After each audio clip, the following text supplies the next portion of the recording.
Alrighty then. So what do we have here? What do we have?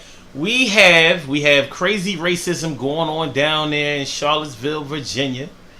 Virginia, that's the South, right? Just want to make sure we keep that in proper perspective. And we still have people boycotting the NFL. All right, a couple of things going on, both of them with racial implications. So let's get into it and let's see how these things affect us, because when any of these things happen politically or whatever, we have to take into consideration how these things affect us, because we fight for so many different causes, and many of those causes that we fight for I don't think really benefit us sometimes. So sometimes we have to really step back from a situation and find out exactly how we fit into it. So let's do that. Urban Therapy with Sun752, and this is your daily go get 'emism number 1K49. I know that last night I said it was 1K49, but it wasn't. It was actually 1K48, but we're going to get it together. It's going to be all right. All right. So boycotting the NFL. Many of us are hell-bent on boycotting the NFL. I don't think that there's anything wrong with boycotting the NFL. You should spend your money and support whoever and whatever you think deserves to have your money and your support. The thing is, we are boycotting the NFL because of Colin Kaepernick's stance on taking a knee during the national anthem to represent the brothers and sisters who had been unjustifiably murdered while they were unarmed by armed police officers. It was a noble thing that he did, and he deserves to be revered and respected, loved, and definitely thanked for what he did. But at the end of the day, here's the thing: you can't go to your job and tell your boss that you don't like the way that he does things, and that he should take into consideration the things that are going on around the country in order to run his business. You can't do that. If you're able to do that at your job, then either your boss is a straight sucker, or you work for the Democratic National Convention. I don't know. But that's essentially what Colin Kaepernick did. Listen, this is a hard truth. I know that this is not going to be popular, what I'm saying right now, but it's the truth. You know, the NFL likes to put on the air that they are patriotic. On plenty of NFL games that I've gone to, they have had the Air Force or Navy planes fly over the stadiums and, you know, make it sound like they are carrying bombs and all of that. They've had I've been to countless games where they've had the military in there honoring their veterans and things like that. So you can't have a guy on your team, especially the quarterback of your team, taking a knee during the national anthem. I think that it was a great thing that he did, but the place where he did it, it just wasn't the place.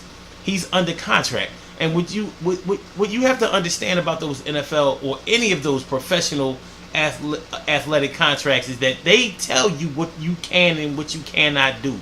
If they can tell you that you cannot ride a motorcycle because riding a motorcycle or playing basketball, like a pickup game of basketball on the off season, could be detrimental to your body and your health, which would have an impact on your ability to be able to play for the team during the season, which would make them lose money as they're spending money on you, rehabbing you, and getting you back up to be able to play for the team to make them money.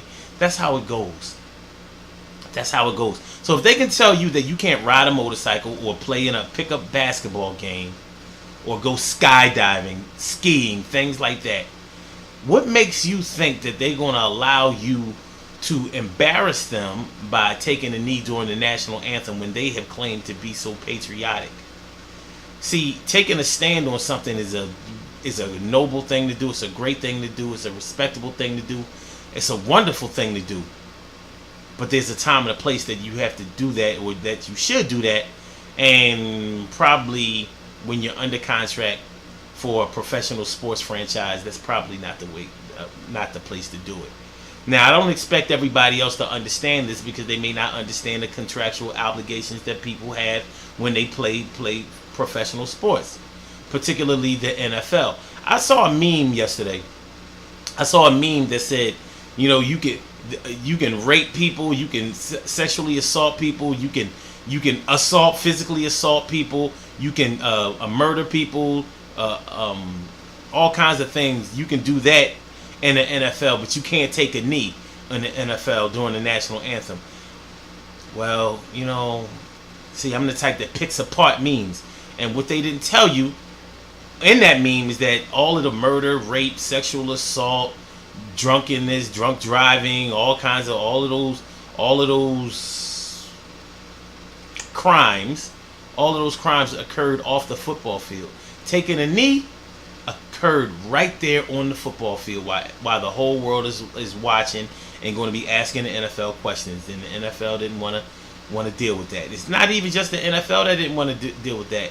Each individual franchise just opted out of that because they didn't want that heat coming to their team. Even though Colin Kaepernick promised that he would stand during the national anthem if he got picked by another team. The damage is already done, homie. You already made your mark. See, the thing that you did, as wonderful as it was socially, you should have been doing that with the intention of never playing football again. Basically, that should have been your last stand, because it wasn't going to work. It wasn't going to work. You can't punch somebody in the face and then be like, "Oh, yo, man, let me wipe that. Nah, you ain't lumped up too bad. Black eye be gone in a couple of weeks. But look, let's hang out for a minute." It doesn't work that way. And like I said, I know that y'all not gonna like what I just said, but it's the truth. So people out there boycotting the NFL, they're boycotting the NFL, and I really don't think it's going to do anything. You may hurt the NFL a little bit, but how is it going to stop your brothers and sisters from getting killed?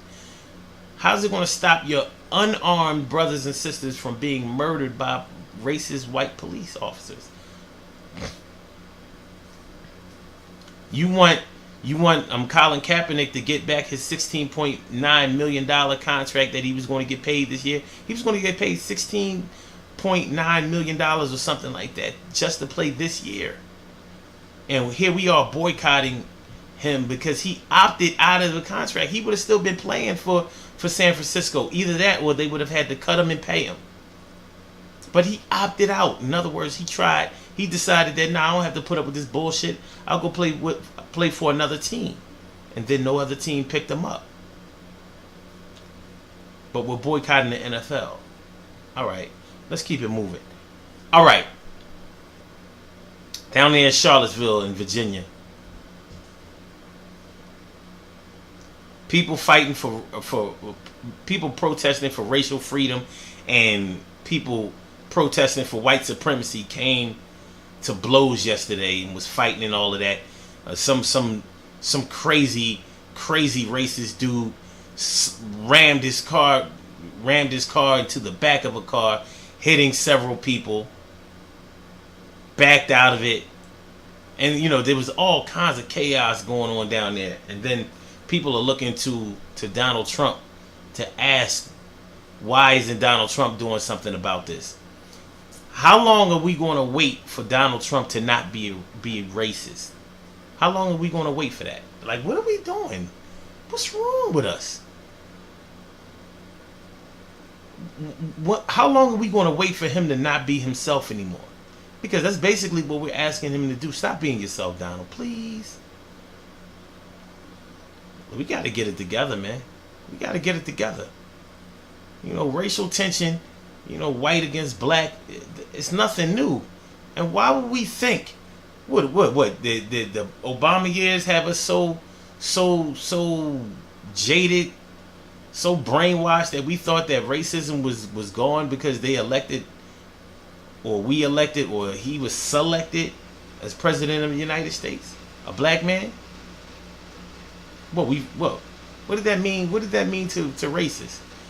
You think it gave them fuel, or do you think it took some of the, or do you think it increased their understanding and compassion towards us? Come on, man.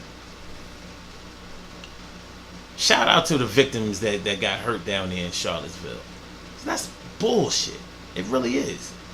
But how it affects us is we need to start realizing that racism is real. It's been real. It's real now. It's going to be real tomorrow. And it's getting realer out here. We are headed towards something that we have not experienced in a long time. And there's nothing anybody can do to stop it by the evidence that's presented to us. So we have to unite. We have to stop waiting for these white supremacists to stop being white supremacists. They were born that way and they're going to die that way. And they're willing to die that way. That dude driving that Dodge Challenger, ramming in, running over those people, hitting those people, running into that car, running to the back of that car and backing out with reckless abandon. He's representative of what a suicide bomber would be. Because he took a chance on his own life. He didn't care. He thinks that it's worth it. And that's what these white supremacists are down for. So that's what we have to understand. That's what we have to understand and what we have to overstand. It's going down. It's serious. I just need my brothers and sisters to be okay. But y'all got to wake up. Y'all have to really, really look around you. Look next to you. Look on the side of you. Look in back of you. Look in front of you. Look up. Look down. Stay abreast of the things that are taking place right now, because it's going to get worse. It really is. We keep waiting for it to get better, and it's not. It's not. While that man is in office, it's going to get ugly. It's going to get uglier, and we're going to be right there in the mix of it. So the only thing we really have is ourselves. The same thing we've ever only had. The same thing we've only ever had. Yeah, was ourselves. We're the only ones who have ever supported us. I'm not saying that no white people have ever helped us with anything. But as far as the real support that lasts through thick and thin in our own interests, we are all we have. You better recognize and realize. Seriously. Good things happen to those who wait. Great things happen to those who grind. And anything can happen to those who go for theirs. So go hard, go for yours, and remember, listen, it's going to get worse before it gets better, because these white supremacists, they're mad. I don't know why they're mad, because they have a white man in office that they wanted. They no longer have Barack Obama to kick around and disrespect anymore. But now they want to really put a stamp on this presidency, and they really want to take back America, or whatever their slogan is for the week. And he is representative of them, not us. Because just like he said, there was racism by a lot of different groups. This man doesn't get it. He doesn't get it. Stop waiting for it to get it. Just make sure that you get it. Please heed the call, brothers and sisters. Listen, the Daily Go Getimism show is every single day, 9 a.m. Eastern Standard Time. Call in number 319-527-6199. blogtalkradio.com/son752. And I holler at y'all later, man. Peace. Take care of your brothers and your sisters. Please.